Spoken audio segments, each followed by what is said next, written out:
ఏర్పడుతుంది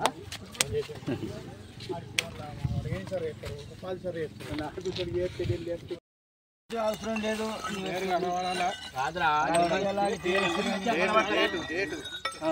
అసలు కింద ఇంకొకటి కింద ఉంది ఆల్రెడీ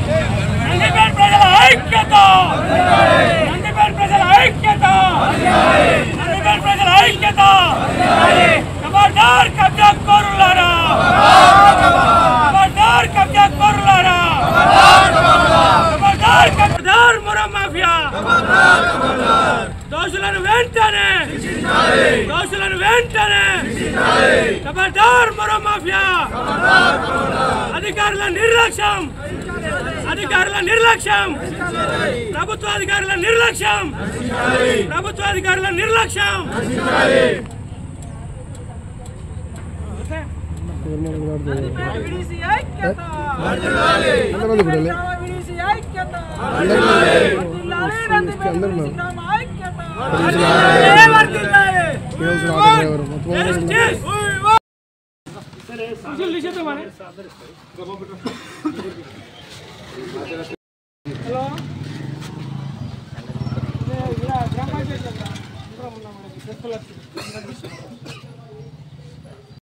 ఏం జరుగుతుందో అంటే మేము ప్రత్యేకంగా చెప్పాల్సిన అవసరం లేదు. ప్రజల వైపు అధికారుల వైపు అసలు ఏం జరుగుతుందో అర్థం కాకుండా పరిపాలన కొనసాగిస్తున్న అధికారులు చర్యలు తీసుకోవాలి. ఎందుకోసం అంటే 629 నంబరు సర్వే నెంబరు చిమ్రాజ్పల్లి శివారుగా ఉండి 630 సర్వే నెంబర్ నందిపేట శివారు ఉంది. అక్కడి వాళ్ళకేమో ఇక్కడ నెంబరు, ఇక్కడ వాళ్ళకేమో అక్కడ నెంబర్ చెప్పి ఏదైనా వాళ్ళకి పట్టాలు ఉన్నాయని చెప్పుడు తెలిసిన వాళ్ళు అడుగుతేనేమో ఒక రకంగా, తెలియని వాళ్ళు అడుగుతేనేమో ఒక రకంగా, ఎప్పుడు కూడా మాట దాటుతూ సమయాన్ని వృధా చేస్తూ మా యొక్క గుట్టని మొత్తం రెండు రకాలుగా, ఒక రకంగా మొరం తీసుకొని అమ్ముకోవడం ఆదాయం ఒకటి, రెండోది తీసిన మొరం జాగాలో భూమిని చదును చేసి పంటలు వేస్తూ ఒక ఆదాయం, రెండు రకాలుగా ఆదాయం చేస్తూ, అలాగే ఒకవైపు రాత్రిళ్ళు ఒకవైపు నుండి దారి నుండి వెళ్తాయి, పొద్దున్న దాకా ఒకవైపు నుండి దారి నుండి వెళ్తాయి. ఇదంతా చూస్తున్న అధికారులు కూడా చోద్యం చూస్తున్నారు.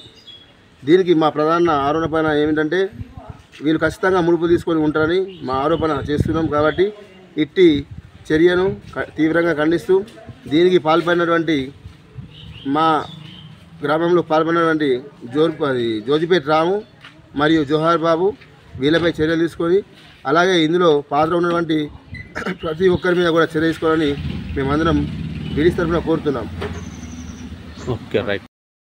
ఈరోజు నందిపేట మండల కేంద్రంలోని పల్లిగుట్ల అంటే రాష్ట్రంలోనే పల్లిగుట్ట అంటే నందిపేటకు ఒక ఎగ్జిస్టెన్స్, ఒక ల్యాండ్ మార్క్. అటువంటి పవిత్రమైన ఆధ్యాత్మిక క్షేత్రాన్ని కొంతమంది భూ కబ్జాదారులు, మొరం మాఫియా ఈరోజు పబ్లిక్ ఎవరికి తెలియకుండా దొంగచాటుగా రాత్రులలో పచ్చని ప్రకృతిని, వేలాది చెట్లని, సహజ వనరులని విధ్వంసం చేసి ఇవాళ దగ్గర 20 ఎకరాల పైచిలకు ప్రభుత్వ భూమిని 629, 630 సర్వే నెంబర్లో ఉన్నటువంటి ప్రభుత్వ భూమిని కబ్జా చేయడం జరిగింది. ఎవరైతే దీనికి సంబంధించినటువంటి దోషులు ఉన్నారో జోహర్ బాబు అనే వ్యక్తి ఇవాళ సుమారుగా 100 ఎకరాల అటవీని ధ్వంసం చేసి చిమ్రాజ్పల్లి శివారులో ఉన్న తనకు తక్కువ ఉన్నటువంటి భూమిని నందిపేట గ్రామ శివారులో ఎంక్రోచ్ అయి ఇవాళ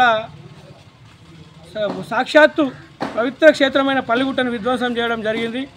ఆయనతో పాటు మొరం మాఫియా ఆంధ్రనగర్ మాజీ సర్పంచ్ రాము, అదేవిధంగా కాజా, ఇంకా కొంతమంది వ్యక్తులు ఇవాళ దొంగచాటుగా రాత్రులలో నిజామాబాద్ జిల్లాలో క్వారీలు బంద్ అయిపోవడం వల్ల దొంగచాటుగా వాళ్ళు పల్లిగుట్ట నుంచి ఐలాపూర్ రోడ్డు ద్వారా నిజామాబాద్ పరిసర ప్రాంతాలకు ఇవాళ మొరం దొంగతనాల రాత్రులలో చేయడం జరుగుతుంది. ఎవరైతే ఈ భూ కబ్జా చేసిరో, ఈ మొరం మాఫియా మొరం ఎత్తుకెళ్ళిరో వాళ్ళందరిపైన విచారణ జరిపి ఖచ్చితంగా కఠిన చర్యలు తీసుకోవాలని, ఆ పల్లిగుట్ట ఆధ్యాత్మిక క్షేత్రాన్ని ఫెన్సింగ్ చేసి రక్షించాలని మేము రోడ్డుపైన ధర్నా చేయడం జరిగింది. దాంతోపాటు ఏవైతే ఆ ఎక్విప్మెంట్ వాడిరో జేసీబీలు, ట్రాక్టర్లను కూడా సీజ్ చేయమని అధికారుల నిర్లక్ష్యం ఇలా చాలా కనిపిస్తూ ఉన్నది. సాక్షాత్తు మేమందరం నందిపేట గ్రామ ప్రజలము, గ్రామాభివృద్ధి కమిటీకి మేము పోయి అప్పగిస్తే తప్ప అధికారులు రావట్లేదు. అధికారులు చూసి చూడనట్టు వ్యవహరిస్తారు. ఆ సంబంధించినటువంటి జేసీబీని, ట్రాక్టర్ని మేము పోలీస్ స్టేషన్లో అప్పగించడం జరిగింది. దాంతోపాటు ఎవరైతే ఇంకా ఈ గత సంవత్సర కాలంగా గుట్టు చప్పుడు కాకుండా ఈ దొంగతనానికి పాల్పడ్డారో వాళ్ళందరినీ దొరకబట్టి వాళ్ళకు శిక్ష వేయాలని చెప్పేసి కోరుతా ఉన్నాం. అందరికీ నమస్కారం. మరి ఈరోజు గతంలో మాకు కళ్యాణ మండపం నిమిత్తము శ్రీ గౌరవనీయులైన ఆశన్న గారి జీవన్ రెడ్డి గారు మా రజక కళ్యాణ మండపం కోసం ఇక్కడ భూమి కేటాయించడం జరిగింది. అలాగే దానికోసం 25 లక్షల ప్రొసీడింగ్ కూడా ఇవ్వడం జరిగింది. మరి ఎవరో 2 రోజుల క్రితం గుర్తు తెలియని వ్యక్తులు ఈ యొక్క శిలాఫలకాన్ని ధ్వంసం చేయడం జరిగింది. అంతేకాకుండా ఇక్కడ ఉన్నటువంటి భూమి పక్కన గల గుట్టకి మొత్తం మొరం తీసుకుంటూ అక్రమంగా తరలిస్తున్నారు. వాళ్ళపై కూడా చర్య తీసుకోవాలా. ఏదైతే మా శిలాఫలకాన్ని ధ్వంసం చేసిరో వాళ్ళని గుర్తించి నిందితులపై కఠిన చర్యలు తీసుకోవాల్సిందిగా ఈ సందర్భంగా తెలియజేస్తున్నాం. అంటే ఎవరి మీద అనుమానం ఉందా?